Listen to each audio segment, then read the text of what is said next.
नमस्कार, ये आकाशवाणी पटना है। अब आप अभिषेक दास से प्रादेशिक समाचार सुनिए। केंद्रीय कृषि मंत्री शिवराज सिंह चौहान ने कहा है कि विकसित कृषि संकल्प अभियान खेती, किसानी और किसानों की जिंदगी बदलने का प्रयास है। श्री चौहान मोतिहारी में अभियान के तहत किसानों के साथ संवाद कर रहे थे। उन्होंने कहा कि विकसित भारत के निर्माण का प्रधानमंत्री मोदी का संकल्प कृषि क्षेत्र में सुधारों से ही संभव है। श्री चौहान ने कहा कि खेती और समृद्ध किसान के लक्ष्य को लेकर इस अभियान के तहत पूरे देश में वैज्ञानिक किसानों के साथ संवाद कर रहे हैं।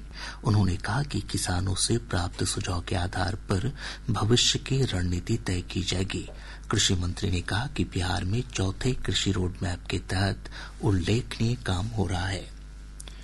केंद्रीय गृह राज्य मंत्री नित्यानंद राय ने कहा कि प्रधानमंत्री के रूप में नरेंद्र मोदी ने अपने कार्यकाल के 11 वर्ष पूरे कर लिए हैं।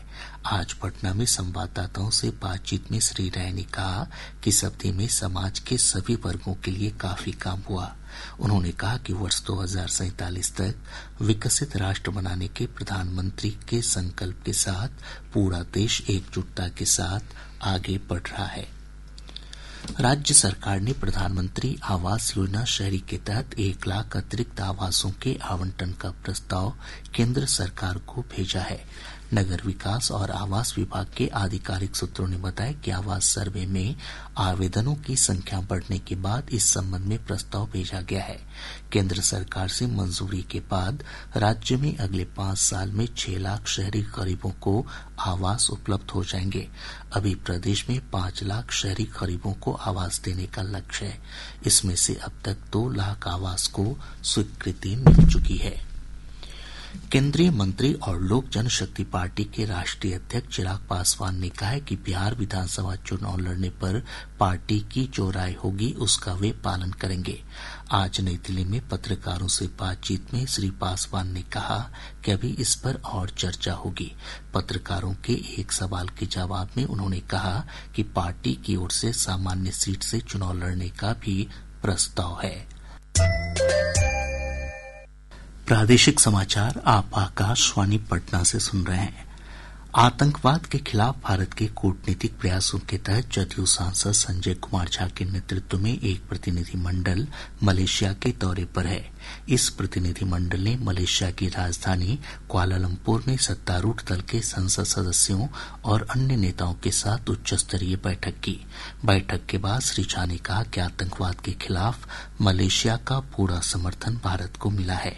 उन्होंने कहा कि यह बैठक काफी लाभदायक रही। प्रदेश के कुछ हिस्सों में पिछले 24 घंटों के दौरान हल्की से मध्यम बारिश हुई है। मौसम विभाग से प्राप्त जानकारी के अनुसार मधुबनी के अंधरा ठाठी में सबसे अधिक 60.2 मिलीमीटर बारिश रिकॉर्ड की गई। वहीं अररिया के नरपतगंज में 60 मिलीमीटर बारिश हुई है। मौसम पूर्वानुमान में कहा गया कि अगले 24 घंटों के दौरान राज्य के उत्तरी और पूर्वी हिस्सों में तेज हवा के साथ बारिश की संभावना है। विभाग ने कहा है कि अगले 3 से 4 दिनों के दौरान तापमान में 2 से 4 डिग्री सेल्सियस तक की बढ़ोतरी हो सकती है। इधर पिछले 24 घंटों के दौरान पटना राज्य का सबसे गर्म स्थान रहा। यहां का अधिकतम तापमान 40.6 डिग्री सेल्सियस रिकॉर्ड किया गया।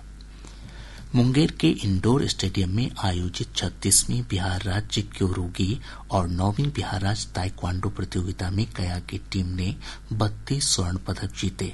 वहीं सारण की टीम के खाते में 22 स्वर्ण पदक आए।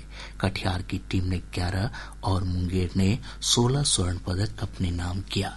इसके साथ ही आकाशवाणी पटना से प्रसारित प्रादेशिक समाचार का ये अंक समाप्त हुआ।